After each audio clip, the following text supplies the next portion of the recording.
Okay, Skeptic, this is for you, eh? Let's go. Hey guys, welcome to today's video. I'm Hutch from Sovereign Citizen Encounters, and I'm covering for Team Skeptic today. Today, we have a sovereign citizen in Judge Shackelford's court. Now, Judge Shackelford is not the one that you want to mess with, but he doesn't know because he's a new sovereign citizen. So let's begin. All right, this is 2509380M, the People versus Randall Crane. We ready on Randall Crane? Mr. Crane's coming up.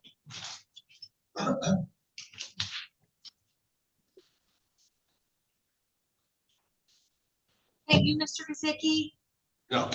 Mr. Crane, do you have counsel? Was that you, Mr. Barron? Your Honor, Todd Barrett. I did speak with Mr. Crane prior to the court calling the case today. I think that at this time, Mr. Crane's probably best served proceeding is on his own. There are some constitutional arguments that he's raising that I don't think as a member of the bar I can. Oh, is he a sovereign citizen?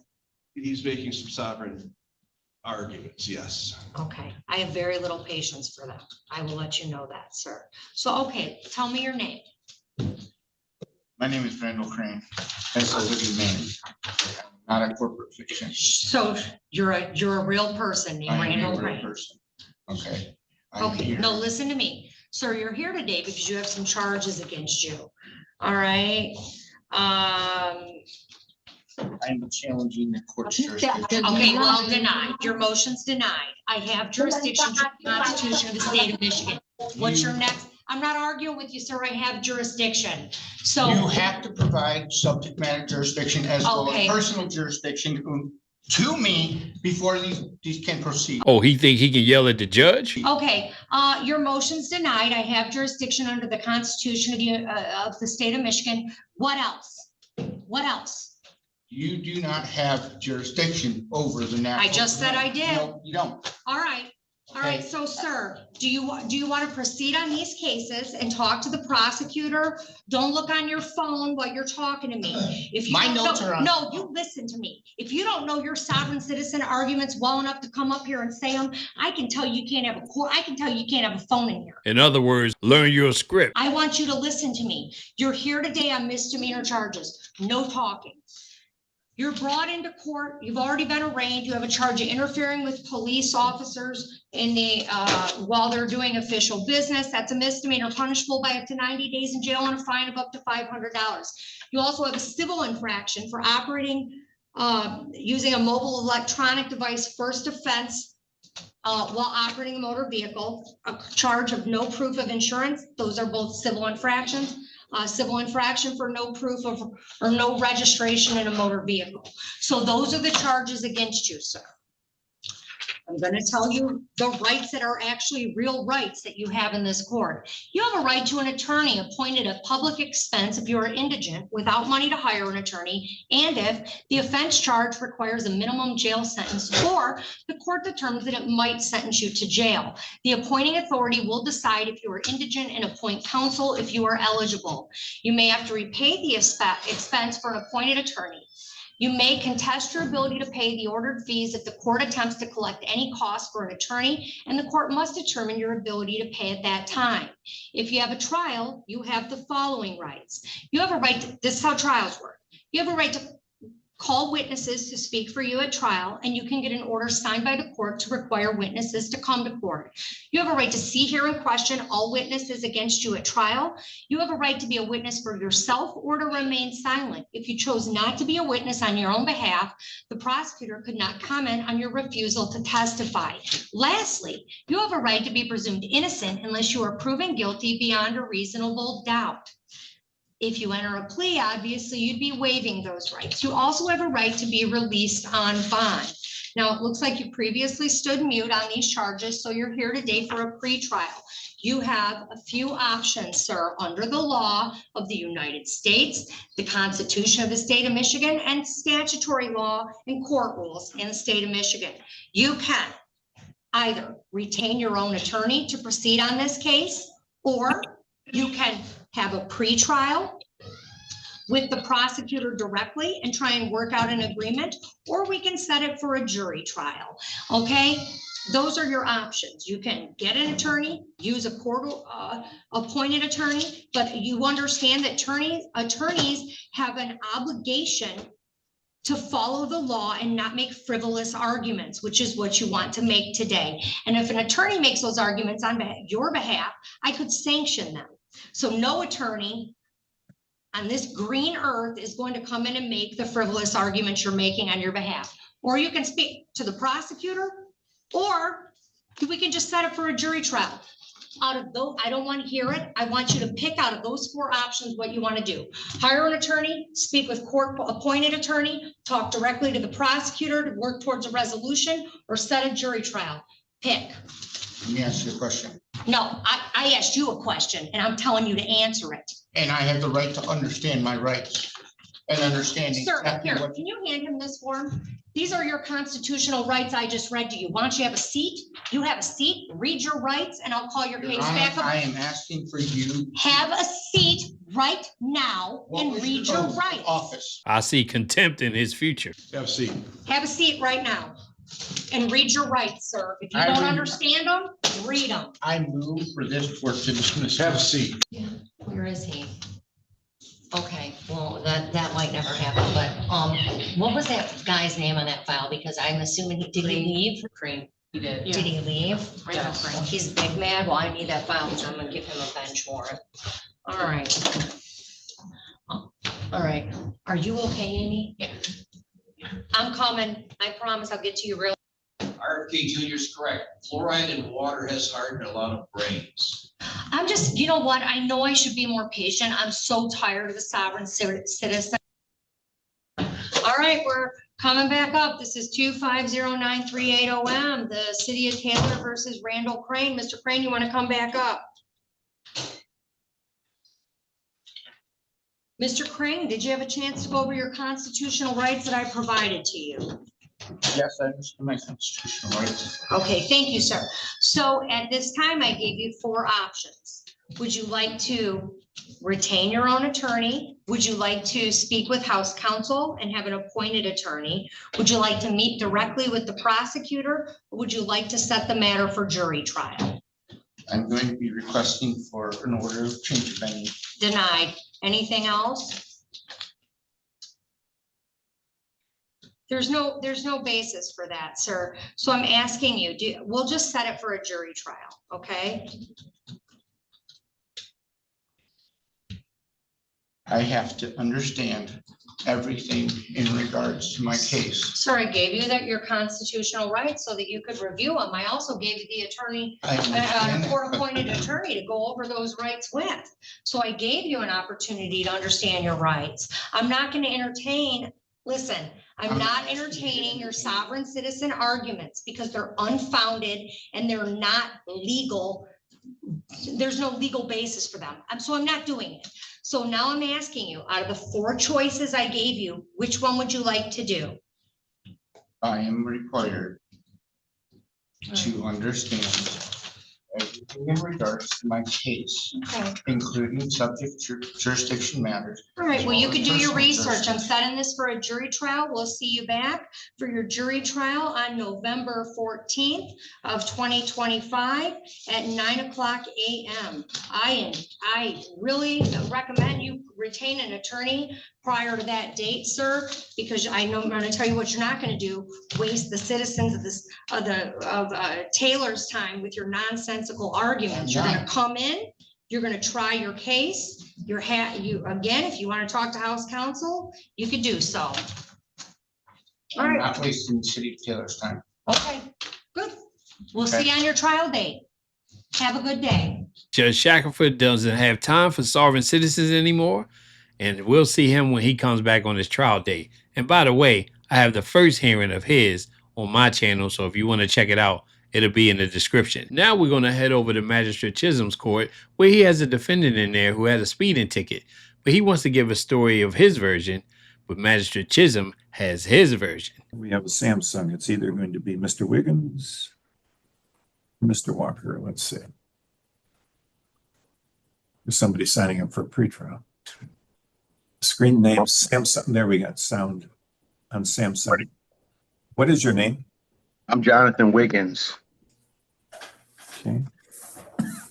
Your ticket is 25RO03001. This is a speeding ticket that was issued on the 9th of May at about 1:30 in the morning. You're eastbound 11 Mile in Lafayette. You were cited 35 and a 30. You can admit or deny responsibility, or you can admit responsibility with an explanation. How do you wish to proceed?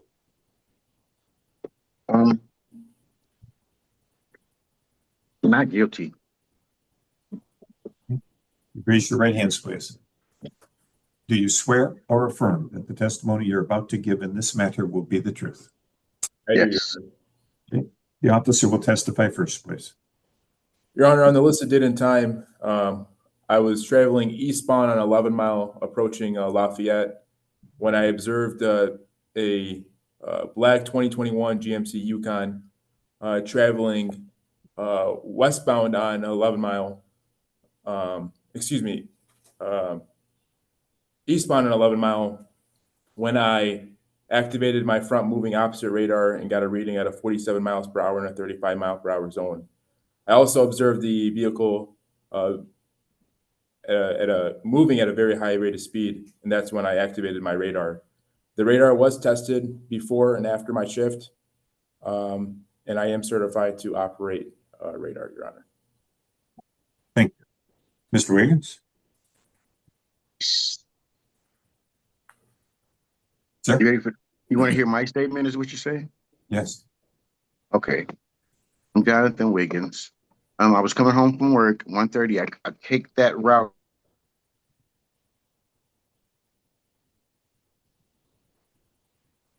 We've lost sound. No, he froze. He froze. We lost sound. Let me see if I can go. Do we have a phone number? We do. Your Honor, I'd like to just to clarify something. I was traveling, I might have missaid something in my testimony, but I was traveling westbound. The vehicle was traveling eastbound on 11.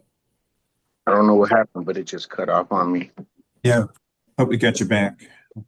Okay. So where it left off was you said you were on your way home from work?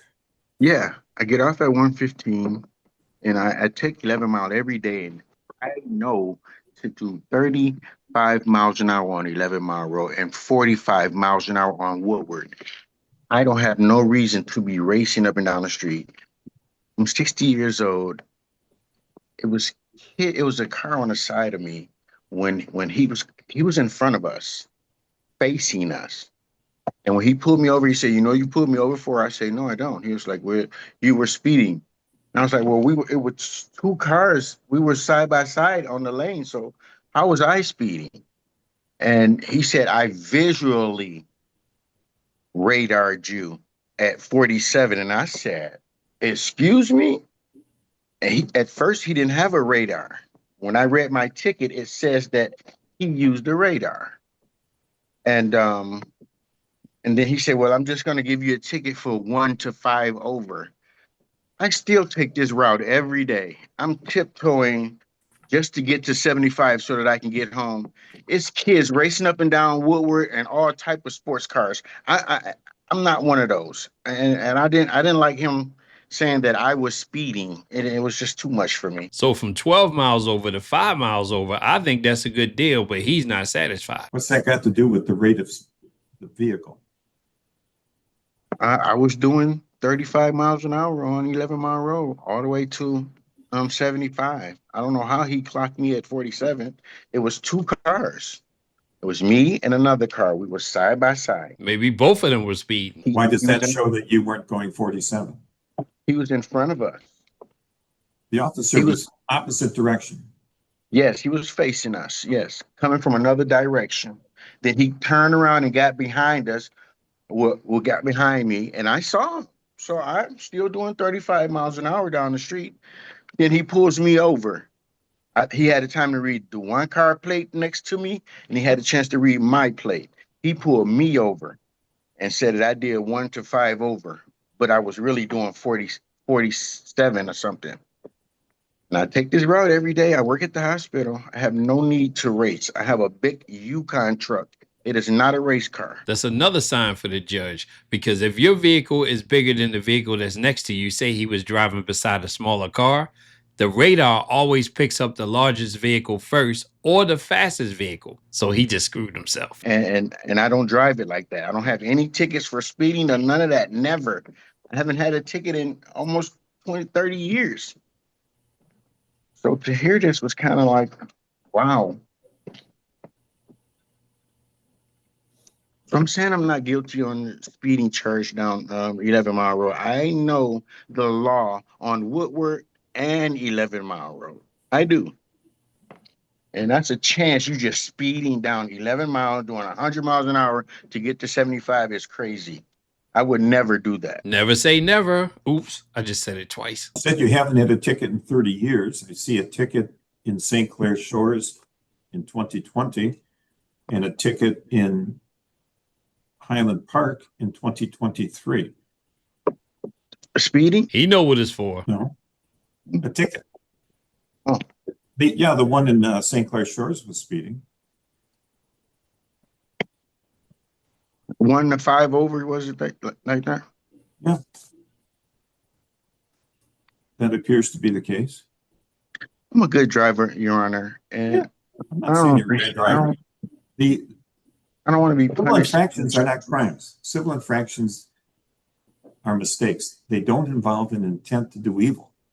If somebody's just driving down the street, it's not unusual that they could be speeding because the speed limits are set low.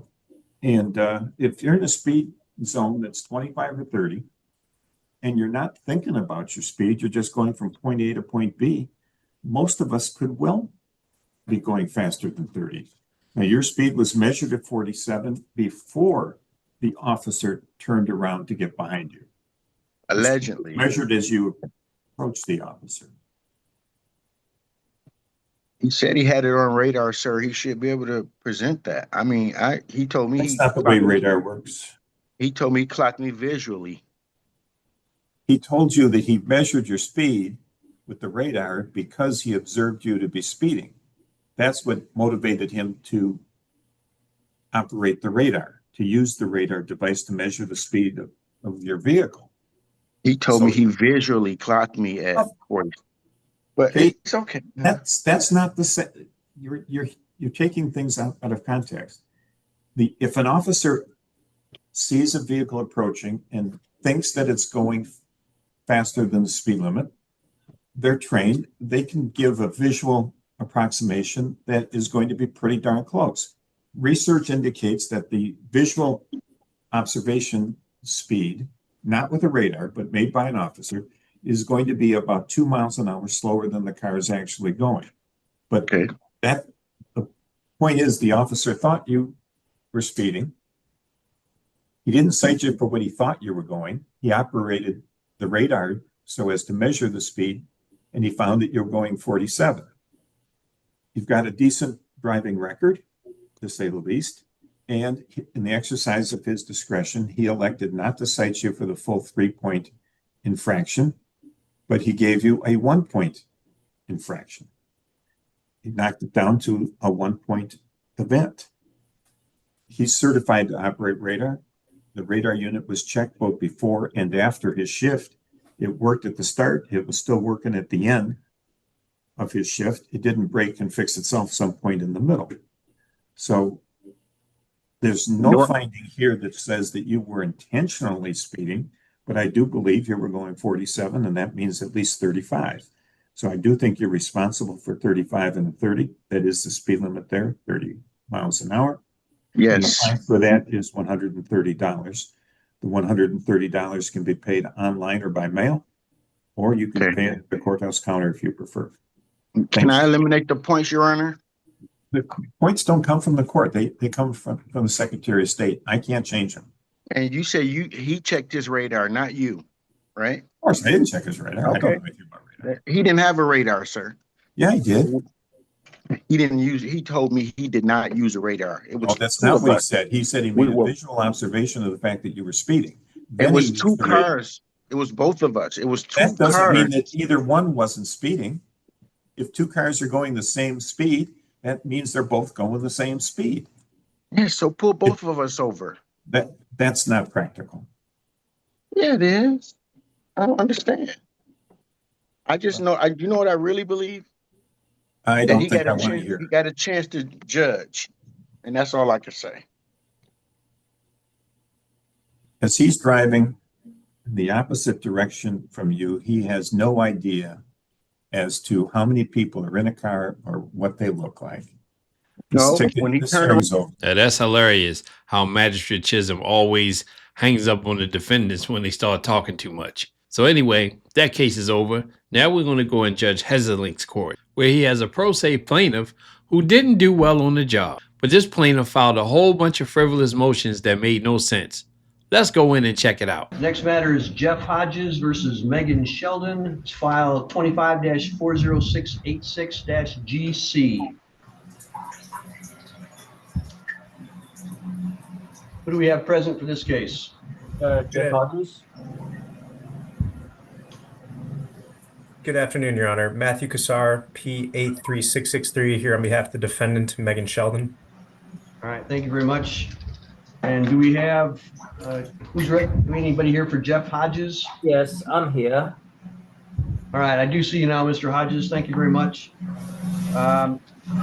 This is a motion for summary disposition filed by the defense. I'm going to give each side an opportunity to tell me why they believe that their side should win.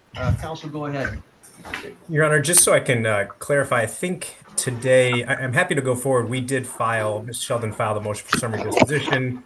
It is set for hearing July 14th, just to comply with the court rules, the 21 days. This was the date and time set for a pretrial.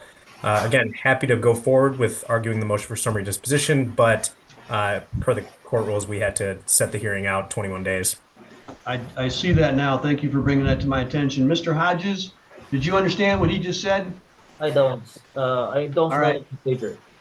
The procedure is if they file a motion such as he's filed called a motion for summary disposition, that is a motion that says we win by virtue of what the law says. They have to give you 21 days to respond to that. And that would be on July 14th. It's already set for a hearing then. So 2 weeks from now. However, if you want to, you could allow that to be heard today and we would just cancel the hearing on July the 14th. If not, we'll probably just come back on July the 14th and we'll argue it then. What would you like to do, today or on July 14th? I prefer to see what can be solved or not solved today. Okay, so you want to go forward today and, Yes. and not have the hearing on the 14th, is that correct? Yes. Okay, all right. So I'm going to give both of you again an opportunity to argue your sides and to put out whatever information you want me to have. So counsel, this is your opportunity. Go ahead. Yeah, thank you, Your Honor. This is, I trust that the court received the briefs and the motion. This is one of several actions filed by Mr. Hodges in the wake of his termination as a contract worker, ultimately for the end client Wade Trim Inc., which is a professional engineering firm. Mr. Hodges filed several actions that we believe are frivolous.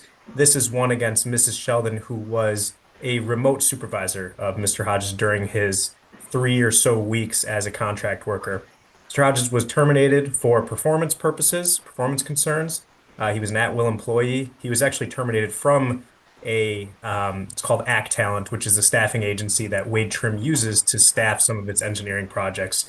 This was filed initially as a small claims matter. There's a short affidavit with half a paragraph or so of allegations that are vague, conclusory, do not state a cause of action, and do not state any facts that would support any cause of action under Michigan law. So Ms. Sheldon moves under MCR 2.116C8 and 10. Mr. Hodges' claim, if there is a claim, if there is a cause of action, fails as a matter of law for all these reasons. There's an affidavit from Ms. Sheldon in support of the motion for summary disposition. And I will note, Your Honor, that because Mr. Hodges has not responded, ordinarily, in order to defeat a motion for summary disposition, he would need to respond with an affidavit or evidence of his own to rebut the arguments that are stated in our motion for summary disposition. That hasn't been done. Again, I'm not sure that there would be any reason to do that because, again, there's no cause of action. What it suggests is a wrongful discharge, but he was an at-will employee, not even an employee of Wade Trim. He was a contractor, and at-will employees can be terminated at any time for any reason or no reason. We go into our briefs, and I'll just be brief, no pun intended, but be brief. If there was a cause of action for fraud, that hasn't been pled because all the elements have not been established. If there's a cause of action for intentional infliction of emotional distress, that too fails under Michigan law. And if there was a cause of action for wrongful discharge, as I stated again, under Michigan law, that's not viable. For these reasons, we request that the court dismiss this case. That's it. Well, it sounds like the other individual needs a lawyer. So let's see how he's going to handle this response. Mr. Hodges, how do you want to respond? First, I'm aware of the at-will law, but my termination is illegal because I'm a protected employee under the federal laws, and I clearly state so. Seems like the other end has problems of the comprehension, so that's problem one.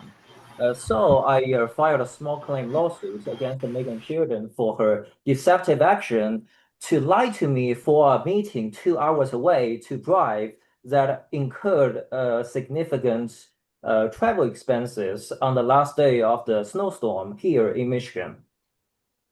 And potentially criminal activities has occurred because after I was unwilling to settle initially, someone in Wade Trim made a false accusation on me, accusing me as a terrorist, trying to get me arrested. And the police report is available in Kent County Sheriff Office. And the CFS number is KSP-0123167167-2025. But of course, the prosecutor see the content is nonsense, so they decline to press the charge. And through this process of the bogus baseless attack to fabricate me as the terrorist, online stalking has occurred. So as an additional discouragement of further actions like that, because someone in Wade Trim stalked me online, collecting information, and that includes the CEO of the Wade Trim. So I have to file additional lawsuits to the CEO directly himself to discourage future escalation of the harmful activities against me. Your Honor, may I respond? Sure. So I want to respond to each point made. First, Mr. Hodges, one, did not plead that he's a protected class, and two, there's no evidence obviously offered that he would be a protected class. There's nothing that would suggest that he was anything other than an at-will employee. Also not an at-will employee of Wade Trim or Miss Sheldon, who's the defendant in this case, which was just one of his remote supervisors. Two, he said he incurred travel expenses on the day that he was terminated. If he did, he was reimbursed for everything, and these proofs are in our papers, so that allegation does not hold any water. And three, the quote-unquote accusation of Mr. Hodges as a terrorist is not true. If you look at, I believe it's Exhibit 2, the Miss Sheldon affidavit. Exhibit A to Miss Sheldon's affidavit is a compilation that Wade Trim's Human Resources Department collected of Mr. Hodges' public LinkedIn comments that indicate that he is notorious for filing lawsuits and also has several threatening and violent comments against employers and supervisors and the like, which is why Mr. Hodges was reported to local law enforcement as Wade Trim's Human Resources Department was concerned for the safety of their employees. Okay, he has secrets we don't know nothing about. And as he mentioned, filing a lawsuit against the CEO, that is also a lawsuit pending before Your Honor. And we have also filed a motion for summary disposition in that case and seeking sanctions for filing frivolous cases against Wade Trim and its employees. That lawsuit obviously is not up for today. It's coming for hearing on July 21st, but we will be seeking the same dismissal and also costs and fees in order to have to defend against that case. In addition, Mr. Hodges filed a petition for a personal protective order against Mr. Andrew McCune, who's the president and chief executive officer of Wade Trim. This is also a frivolous filing, also requiring Wade Trim, Mr. McCune, and Ms. Sheldon to incur legal fees by way of a frivolous lawsuit. Again, there's no cause of action here. There's no facts that would support a cause of action, and it requires, and there's no evidence to rebut the now unrebutted evidence attached to our briefs that establishes that summary disposition in favor of Ms. Sheldon is proper. All right. Mr. Hodges, what information do you have to support your claim that you are a protected individual under federal law? In the email communication, I told, who was it? Megan Sheridan, that I'm a protected employee. And due to the underlying reasons for the protection, I need the reasons to notify them. And because of the email correspondence, since you know, I was terminated because of this.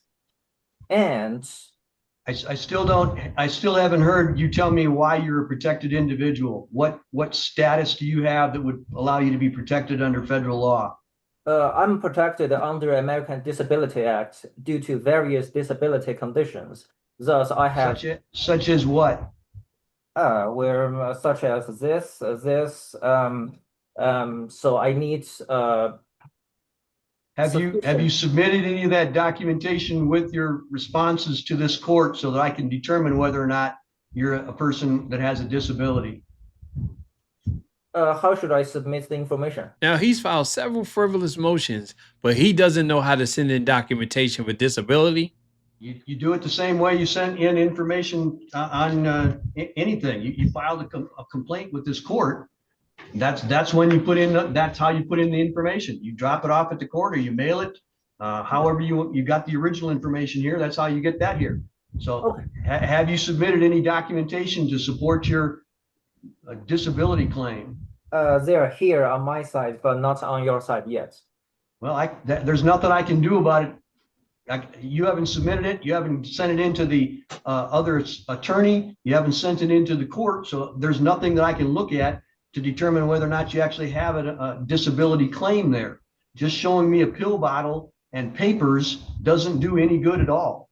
Given that situation, I do have some additional information here.